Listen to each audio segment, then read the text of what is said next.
حدیث نمبر 205. حدثنا احمد بن منيع قال حدثنا اسماعيل بن ابراهيم قال حدثنا علي بن زيد عن عمر هو ابن ابي حرملة عن ابن عباس رضي الله عنهما قال دخلت مع رسول الله صلى الله عليه وآله وسلم انا وخالد بن الوليد على ميمونة رضي الله عنها فجاءتنا بإناء من لبن. دو شخصیات کے بارے میں پہلے لکھ لیجئے، پھر ہم یہ حدیث شریف پڑھتے ہیں. نام ایک جو آیا ہے خالد بن الولید، خالد بن الولید بن المغیرہ المخزومی القرشی. پھر سے کہتا ہوں، خالد بن الولید بن المغیرہ المخزومی القرشی. آرمی کمانڈر رہے ہیں آپ. اسلام لانے سے پہلے جو جنگ احد میں جو مسلمانوں کو نقصان ہوا تھا وہ پلاننگ، کیونکہ کفار کی طرف سے خالد بن الولید کفار کی طرف سے آئے تھے، تو ان کی اسٹریٹجی کی وجہ سے وہ مسلمانوں کو نقصان ہوا تھا. ان کی اسٹریٹجی بھی تھی، مسلم سولجرز کی بھی وہاں پر غلطی تھی، جس کی وجہ سے مسلمانوں کو بڑا نقصان ہوا تھا. لیکن بعد میں وہ صلح حدیبیہ کے بعد وہ اسلام قبول کیے اور مدینہ کی طرف ہجرت کیے، اور کیا کہتے ہیں فتح مکہ میں وہ شریک رہے. اور پھر اس کے بعد سے جو ہے فتح مکہ کے بعد سے نبی اکرم صلی اللہ علیہ وآلہ وسلم کے لشکر میں ہمیشہ فرنٹ لائن کے سپاہی بنے رہے اور بہت بڑے کمانڈر بنے آگے چل کر. یعنی جنگ مؤتہ وغیرہ سے آپ ایز اے کمانڈر رول کرنے لگے، اور حضور صلی اللہ علیہ وسلم ان کو سامنے رکھتے. اللہ کے رسول صلی اللہ علیہ وآلہ وسلم آپ کو سیف من سیوف اللہ فرمایا ہے، اللہ کی تلواروں میں سے ایک تلوار. اس طرح سے اللہ کے رسول صلی اللہ علیہ وسلم نے ان کے بارے میں فرمایا کہ خالد بن الولید اللہ کی تلواروں میں سے ایک تلوار ہے فرمائے. اور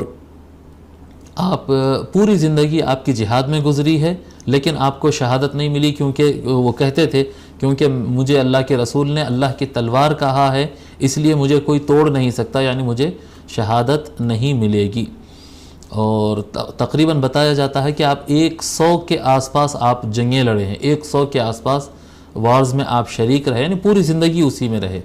اور مدینہ شریف میں آپ کا انتقال ہوا سن 21 ہجری 21 ہجری کو آپ کا انتقال ہوا. 21 ہجری کو حضرت خالد بن ولید رضی اللہ عنہ کا انتقال ہوا.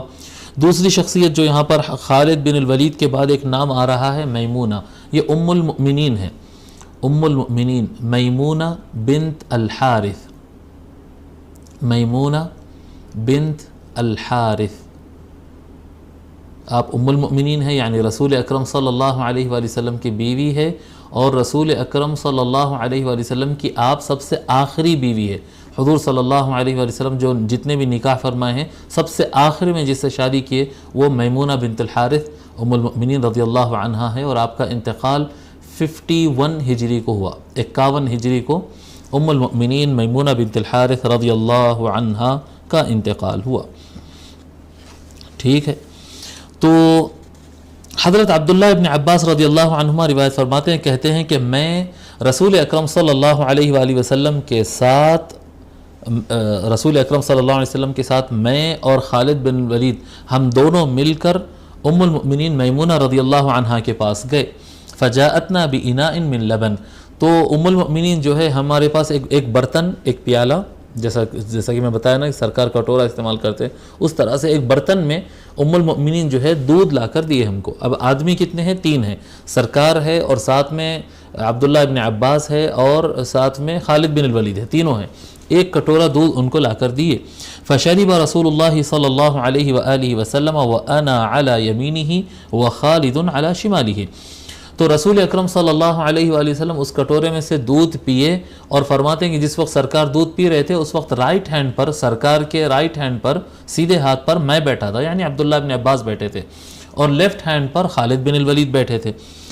فقال لی الشربۃ لک فإن شئت آثرت بها خالدا. سرکار کا یہ طریقہ تھا، یہاں پر تو نہیں لکھا ہے، سرکار کا یہ طریقہ ہوتا کہ سرکار کے پاس اگر کوئی چیز کھانے کے لیے یا پینے کے لیے پیش کی جاتی تو سرکار کچھ تناول فرما کر اپنے بازو والوں کو دیتے، پھر وہ اپنے بازو والوں کو دیتے، اور جب بازو والوں کو دیتے ہیں تو رائٹ سائڈ پر دیتے. یہ سنت ہے حضور صلی اللہ علیہ وسلم کی کہ آپ کے رائٹ اور لیفٹ پر دو طرف بھی اگر آدمی ہو تو آپ پہلے رائٹ ہینڈ پر جو ہو ان کو دے اور وہ اپنے رائٹ والے کو دے. یہ مسنون طریقہ ہے یہ، ٹھیک ہے. تو کہتے ہیں کہ حضور صلی اللہ علیہ وسلم تناول فرمائے، دودھ تھوڑا سا پیے، اس کے بعد فرمائے کہ اے ابن عباس، اے عبداللہ ابن عباس، اب یہ جو دودھ ہے یہ حق تو آپ کا ہے جی، اب نمبر تو آپ کا ہے، لیکن اگر آپ چاہے تو آپ اس کو اپنے حق کو قربان کر سکتے ہیں جی، آپ اپنے حق کو قربان کر کے اور خالد کو دے سکتے ہیں. حق تو آپ کا ہے کیونکہ آپ رائٹ ہینڈ پر ہے تو ملنا تو آپ کو چاہیے، لیکن آپ سیکریفائس کر سکتے ہیں اور حضرت خالد رضی اللہ عنہ کو دے سکتے ہیں. فقلت، حضرت عبداللہ ابن عباس یہ سرکار کے کزن ہوتے نا، ہے تو بالکل یعنی بیٹے کی عمر کے بالکل چھوٹے تھے لیکن تھے تو کزن. تو انہوں نے عرض کیا حضرت عبداللہ ابن عباس رضی اللہ عنہ، ما كنت لأوثر على سورك احدا، یا رسول اللہ آپ کا جو بچا ہوا ہے، آپ پینے کے بعد جو بچا ہوا ہے، اس چیز کو میں کسی کے لیے بھی سیکریفائس نہیں کر سکتا. یا رسول اللہ آپ پیے سو ہے، یہ اس میں کوئی کمپرومائز نہیں، کسی کے لیے سیکریفائس میں نہیں کروں گا، کسی کے لیے قربانی نہیں دوں گا، میں ہی پیوں گا. ثم قال رسول اللہ، یعنی پھر اس کے بعد اب آگے تو ہو گیا ہوگا، یہاں پر ذکر نہیں کہ پھر عبداللہ ابن عباس پیے ہوں گے، پھر بعد میں حضرت خالد پیے ہوں گے. ثم قال رسول اللہ صلی اللہ علیہ وآلہ وسلم، پھر رسول اکرم صلی اللہ علیہ وآلہ وسلم نے ارشاد فرمایا، من اطعمہ اللہ طعاما فلیقل اللہم بارک لنا فیہ واطعمنا خیرا منہ. رسول اکرم صلی اللہ علیہ وسلم نے فرمایا کہ جس کو اللہ تبارک و تعالیٰ کوئی کھانے کے لیے کوئی فراہم کرے، اللہ تعالیٰ رزق عطا فرمائے، کھانے کے لیے فوڈ اس کو دے، تو بس اسے چاہیے وہ اس طرح سے کہے، کھانے سے پہلے اس طرح سے کہے، اللہم بارک لنا فیہ واطعمنا خیرا منہ، اے اللہ ہم کو اس چیز میں برکت عطا فرما جو تو نے کھانے کو عطا کیا، یہ جو کھانا دیا ہے اس میں تو برکت عطا فرما، وَأَطْعِمْنَا خَيْرًا مِّنْهُ، اور اس سے بہتر کھانا ہم کو عطا فرما. جب کھانا سامنے کسی کے پیش ہو تو دعا کرنا، یہ جو ہم دعا کرتے ہیں اللہم بارک لنا فیما رزقتنا وارزقنا خیرا منہ، اے اللہ ہم کو برکت عطا فرما اس چیز میں جو تو نے ہم کو رزق دے دیا ہے، وارزقنا خیرا منہ، اور اس سے بہتر بھی ہم کو رزق عطا فرمائے. تھوڑا سا مختلف الفاظ کے ساتھ وہی بات سرکار فرما رہے ہیں کہ اللہ جو تو ہم کو عطا فرمایا ہے اس میں برکت عطا فرما، وَأَطْعِمْنَا خَيْرًا مِّنْهُ، اور اس سے بہتر کھانا ہم کو عطا فرما. وَمَنْ سَقَاهُ اللَّهُ عَزَّ وَجَلَّ لَبَنًا، اور جس کو اللہ تبارک و تعالیٰ نے دودھ رزق میں عطا فرمایا ہے، دودھ عطا فرمایا ہو، فَلْيَقُلْ اللَّهُمَّ بَارِكْ لَنَا فِيهِ وَزِدْنَا مِنْهُ، تو اسے چاہیے کہ وہ کہے کہ اے اللہ ہم کو اس دودھ جو تو نے عطا فرمایا، اس دودھ میں برکت عطا فرما، اس میں برکت عطا فرما، اور یہی چیز ہم کو بڑھ کر عطا فرما، وزدنا منہ، اور یہی چیز ہم کو اور مزید عطا فرما اور ایکسٹرا عطا فرما. یعنی دودھ پیتے وقت اے اللہ اس سے اچھی غذا عطا فرما، اس طرح کی دعا سنت میں نہیں ہے. دودھ جب پیتے ہو، کوئی بھی چیز کھاتے ہو تو اللہ اس میں برکت عطا فرما اور اچھی چیز دے، لیکن دودھ اگر سامنے آئے تو اے اللہ اس میں برکت عطا فرما اور یہی چیز اور بڑھ کر عطا فرما. تو دودھ اور دودھ والی ایٹم جو سے ہوتی دودھ ہوتا ہے، اب وہ بھلے بکری کا دودھ ہو، گائے کا دودھ ہو یا اس طرح سے، اور پھر دودھ کے جو دوسری چیزیں ہوتی ہیں جیسا دودھ ہے یا چھاچھ ہے یا کیا کہتے ہیں لسی ہے، اس طرح کی جو چیزیں ہوتی ہے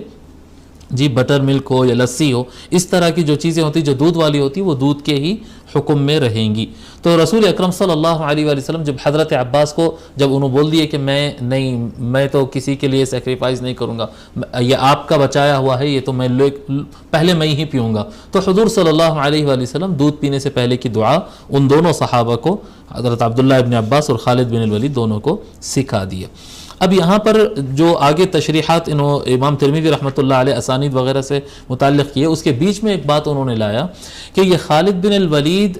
رضی اللہ عنہ یا عبداللہ ابن عباس یہ ام المؤمنین میمونہ کے پاس کیسے حاضر ہو گئے، مطلب یعنی پردے کا مسئلہ کیسا ہے کہ یہ ام المؤمنین کے پاس آئے بیٹھے. تو اس طرح سے مسئلہ ہے، انہوں نے ذکر کیا اس کے اندر کہ ویسے تو اگر حجاب کے اہتمام کے ساتھ دیں کریں تو اس طرح سے ہوتا ہے، لیکن یہاں پر معاملہ الگ تھا کہ ام المؤمنین میمونہ رضی اللہ عنہا خالہ تھی، اور خالد بن الولید ان کے بھانجے تھے، یعنی ایک بہن کے بیٹے تھے، اور عبداللہ ابن عباس دوسرے بہن کے بیٹے تھے. تو عبداللہ ابن عباس بھی بھانجے تھے ام المؤمنین میمونہ کے، اور خالد بن الولید بھی بھانجے تھے. اور ایک بھی صحابی ہے ان کے تیسری بہن کے، یزید بن الاسم، ان کا بھی نام امام ترمذی آگے ذکر کیے کہ یزید بن الاسم، خالد بن الولید اور عبداللہ ابن عباس، یہ تینوں بھانجے ہوتے ام المؤمنین میمونہ کے الگ الگ بہنوں سے. وہ الگ بہن کا بیٹا ہے، یہ الگ بہن کا بیٹا ہے، یہ الگ بہن کا بیٹا ہے. اس طرح سے یہ چیپٹر مکمل ہوا.